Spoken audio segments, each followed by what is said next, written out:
AITA for refusing to babysit my sister's kids for free. Turns out she paid for cleaning but didn't want to pay me for babysitting. I 27 female have always been close to my older sister, Lauren 32 female. Growing up, we were typical sisters, sometimes best friends, sometimes at each other's throats, but always there for each other when it really mattered. When she had her first child, Milo, I was thrilled to become an aunt. And when Sadie was born 3 years later, I was just as excited. I adored them both, and I wanted to be the fun, supportive aunt who was always around. Naturally, I would help Lauren out whenever she needed it. If she had an emergency, I'd drop everything to watch the kids. If she was overwhelmed, I'd come over and entertain them so she could have a breather. If her babysitter canceled last minute, I'd step in without hesitation. I never asked for anything in return, because that's what family does, right? But over time, things started to change. What began as the occasional favor gradually became something much more demanding. At first, it was little things, Lauren asking me to watch the kids for an hour so she could run errands or squeeze in a workout. Then, it became longer stretches, like watching them for the evening so she and her husband could have a date night. And then, before I even realized it, I was babysitting nearly every weekend, sometimes for an entire day, without being asked so much as, "Hey, are you free?" It just became an unspoken expectation that my weekends belonged to Lauren and her kids. At first, I didn't mind. I love my niece and nephew, and I genuinely enjoyed spending time with them. But as time went on, I started to feel more and more taken advantage of. It wasn't just the time commitment, though that was a big part of it, it was the complete lack of appreciation. It wasn't, "Thank you so much for doing this," or "We really appreciate you." It was just assumed that I would be there, no matter what. And if I ever said I had other plans? Cue the guilt trips. "But we already told Milo you were coming. I just really need a break. Come on, it's just for a few hours." I started to feel like I had no control over my own time. I work full-time. I have friends, hobbies, responsibilities. But somehow, my personal time had become secondary to my role as my sister's free nanny. I tried to push through the resentment, telling myself that it was just a phase, that maybe once the kids got older, it would ease up. But it didn't. It only got worse. The breaking point came when Lauren asked me, yet again, to babysit on a Saturday. Not for an emergency. Not because something urgent had come up. But because she and her husband wanted to go on a nice, long brunch date. When I told her that I had plans that weekend and couldn't do it, she acted like I had just told her I was never speaking to her again. She got so upset, saying, "I just don't understand why you're suddenly being so selfish about this." I was stunned. Suddenly, I was the selfish one for not wanting to give up my free time every single weekend. I tried to stay calm and explain my perspective. I told her that I didn't mind helping occasionally, but this had become too much. That it wasn't fair to expect me to be available every single time they wanted to go out.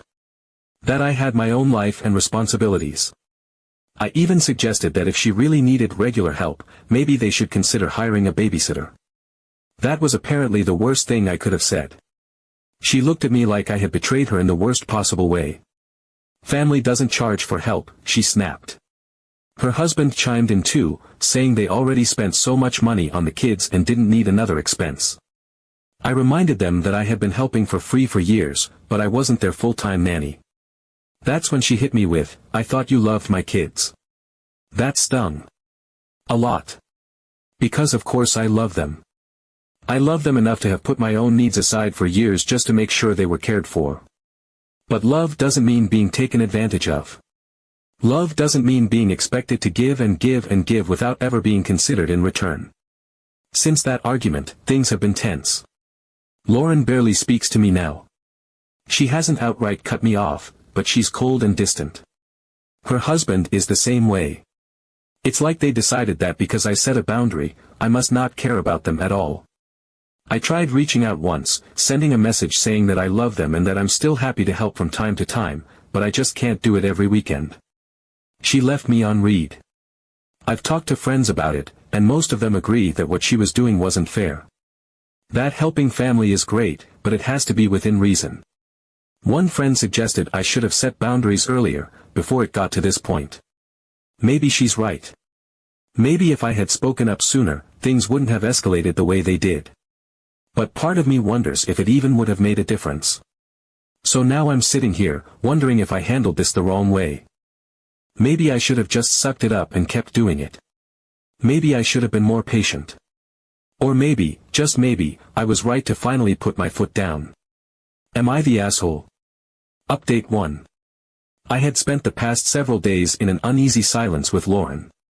The air between us felt thick, heavy with the weight of all the unspoken words, all the resentment and frustration that neither of us was willing to budge on.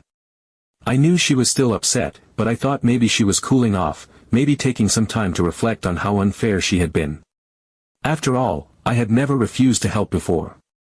Maybe now that I had finally put my foot down, she would realize that she had been taking my time for granted, that it wasn't unreasonable for me to expect some respect for my own boundaries. I certainly wasn't going to be the one to reach out first. I had made myself clear. If she needed childcare, she could pay for it. That was it. Simple.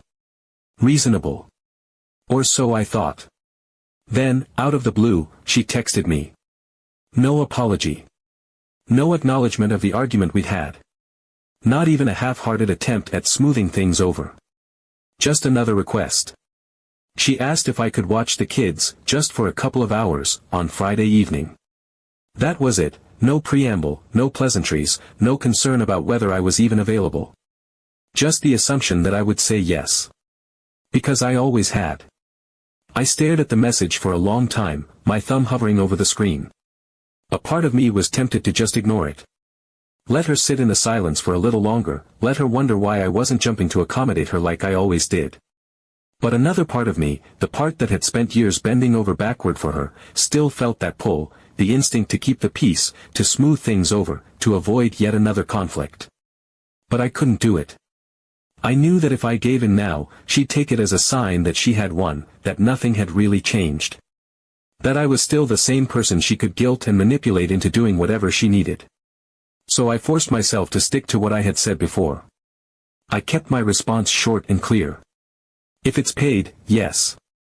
If not, sorry, but no. And then, nothing. No response, no reaction. Just silence. At first, I felt a twinge of anxiety. Had I gone too far? Was she angrier now? But as the minutes ticked by and the silence stretched, something unexpected happened. I felt relief. A deep, settling relief, like I had finally taken control of something that had been slipping through my fingers for years. Maybe this was it. Maybe she had finally understood that she couldn't keep relying on me without even a shred of appreciation or reciprocity. I went about my evening, letting myself breathe, for once not tethered to her expectations. I assumed she had found another solution. I mean, she had to, right? There were other options. She could have stayed home. She could have asked her husband to watch the kids. She could have hired a babysitter like any normal person would. There were a dozen different ways she could have handled this. I assumed she had chosen one of them. But then, around 9 p.m., my phone rang. It was our mother. The second I answered, she was shouting. How could you set Lauren up like that? Her voice was sharp, filled with fury that I didn't even understand yet. The words hit me like ice water, shocking me into stillness. My stomach twisted. Set her up. What was she talking about? Before I could even ask, she kept going, her words tumbling out in an enraged rush, her accusations hitting me one after another. Lauren had been forced into an awful situation because I had refused to help. She had been left stranded with no options. And worst of all, I had let the kid suffer. The accusation made my blood run cold. I gripped my phone tighter, my heartbeat drumming in my ears. What the hell had happened? What could she possibly mean? I tried to get a word in, tried to ask what on earth was going on, but my mother wasn't interested in hearing my side. She had already made up her mind. I was the villain. I was selfish. I had abandoned my sister. And the worst part, the part that made my skin crawl, was that my mother truly believed that this was my fault. That if I had just given in, if I had just watched the kids like Lauren had wanted, everything would have been fine. I felt sick. I had to get the full story from Lauren herself. I called her, my hands shaking as I pressed the phone to my ear. She answered, her voice eerily calm, as if she had been expecting me. And when she told me what had happened, I almost couldn't believe what I was hearing. She had gone out anyway. She had left Milo, a 6-year-old, and Sadie, a 3-year-old, home alone, assuming that at the last minute, I would come to my senses and show up. My stomach dropped. My vision blurred with rage and disbelief. She had actually done it. She had actually gambled with her children's safety just to prove a point. Just to make me feel guilty. At some point in the evening, Milo had gotten overwhelmed because Sadie wouldn't stop crying. He didn't know what to do. He got scared. So he called our grandmother, our mother's mother, who then called my mother, who immediately dropped everything and rushed over. That was how it all unraveled.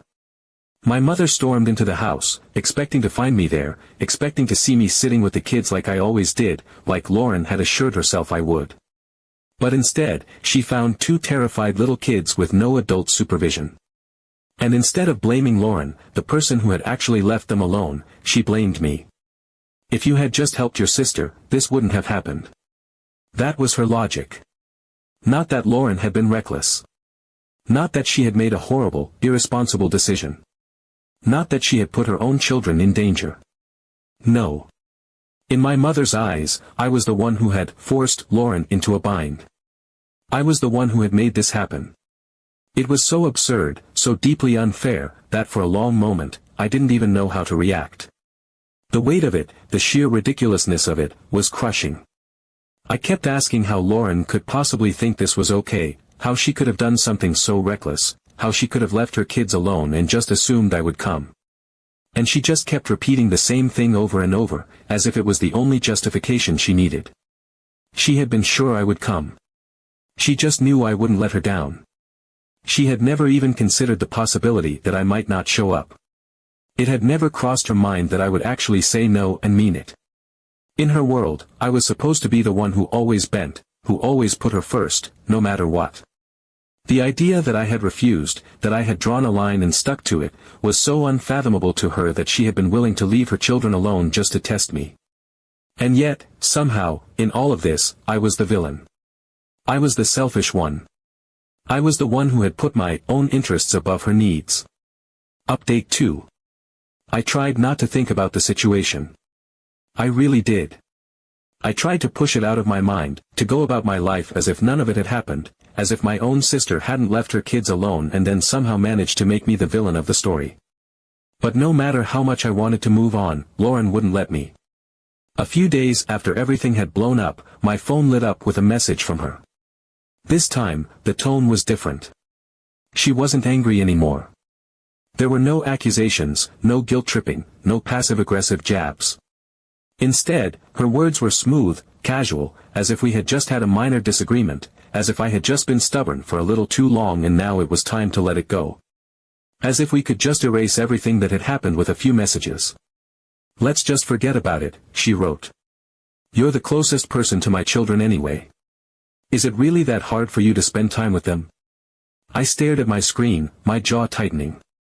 She spoke as if we had just had a simple misunderstanding, as if I had overreacted, as if I was making things harder than they needed to be.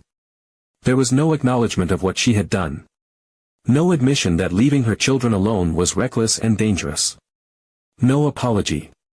She wasn't reaching out to mend things, she was reaching out to reinstate the old dynamic, the one where I was always available, always willing, always bending to her needs. I felt something inside me snap.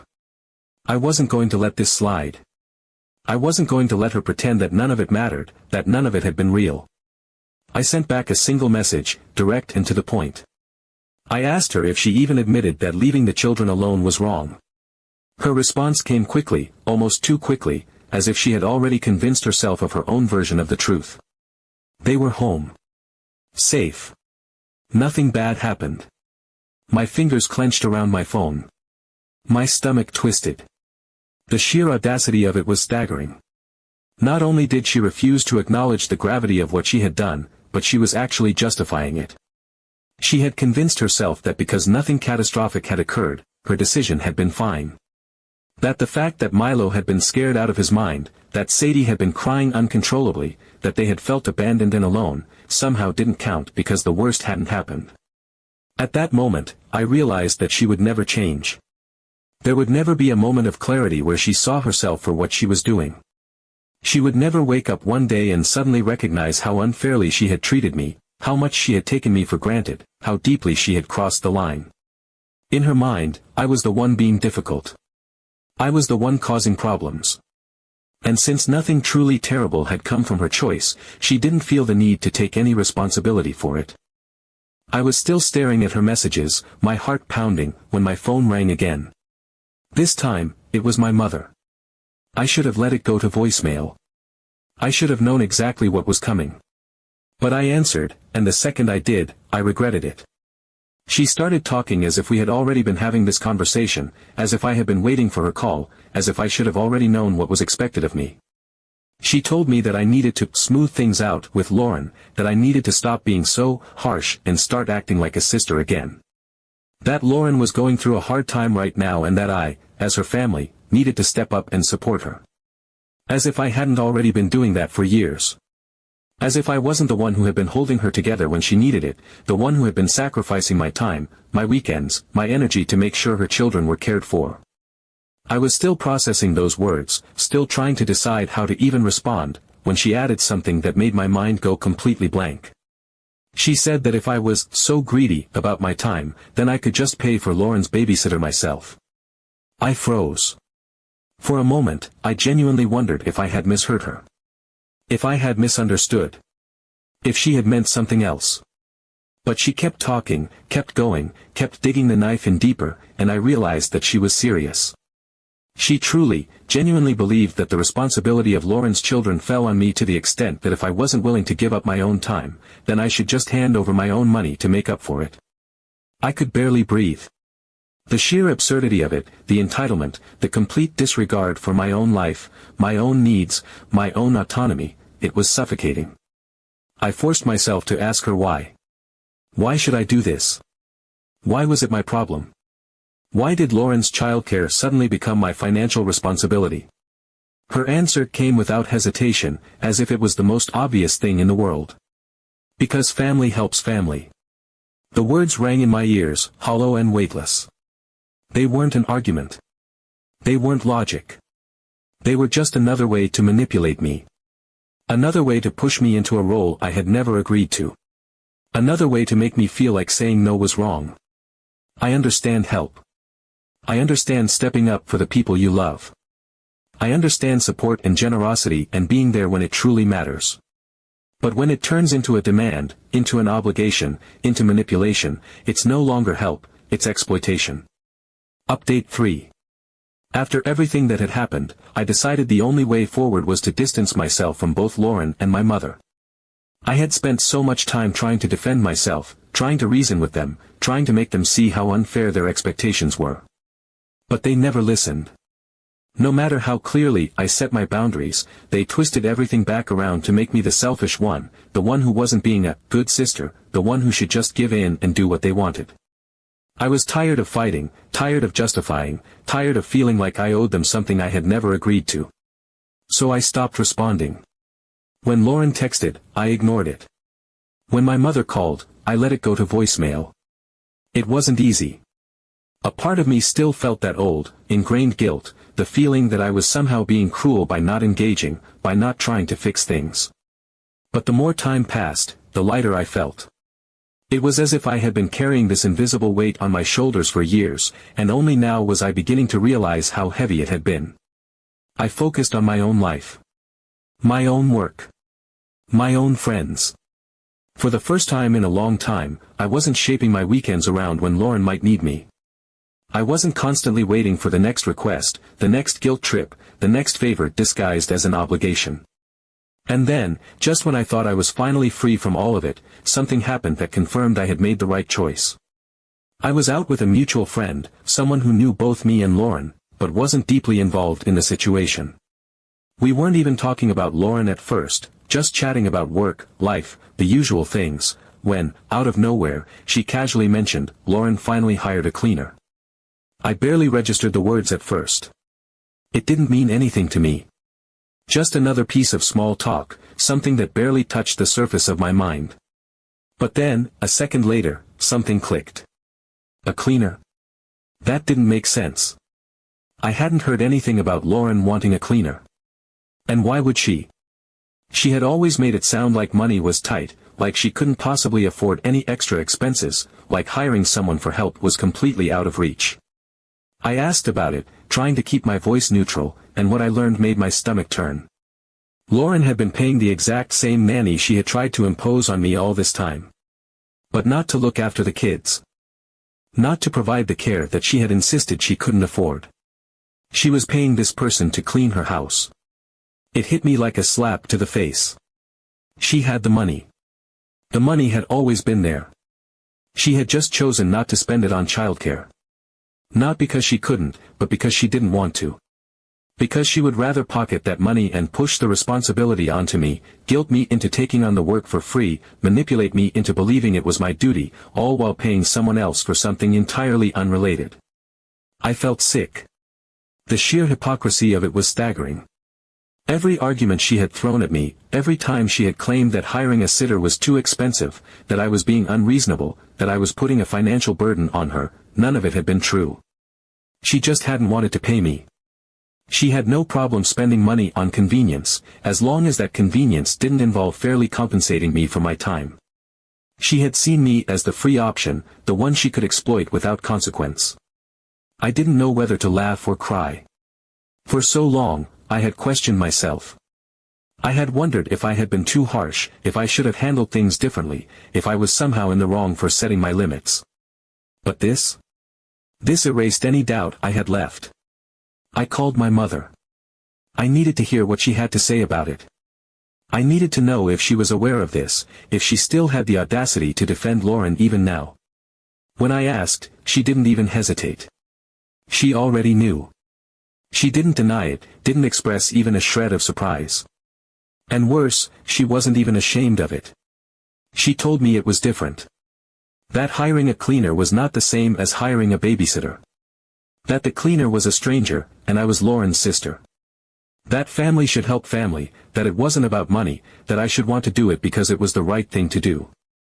I couldn't even process it. She said it so calmly, as if it was the most normal thing in the world. As if it was just a fact of life that my time was worth nothing in comparison to Lauren's convenience. As if I should have been honored to give up my weekends, my free time, my peace of mind, simply because I was her sister. That was it. That was the moment I knew, without any hesitation, that I was done. I didn't want to be part of this dynamic anymore. I didn't want to be the go-to person for their endless demands, the one they could lean on whenever they didn't feel like handling their own responsibilities. I had spent too much of my life bending to their expectations, playing the role they had written for me. So I sent Lauren one final message. Short. Direct. Clear. I told her I was done. I told her not to ask me about the kids again. She didn't even read it. And that, more than anything, told me everything I needed to know.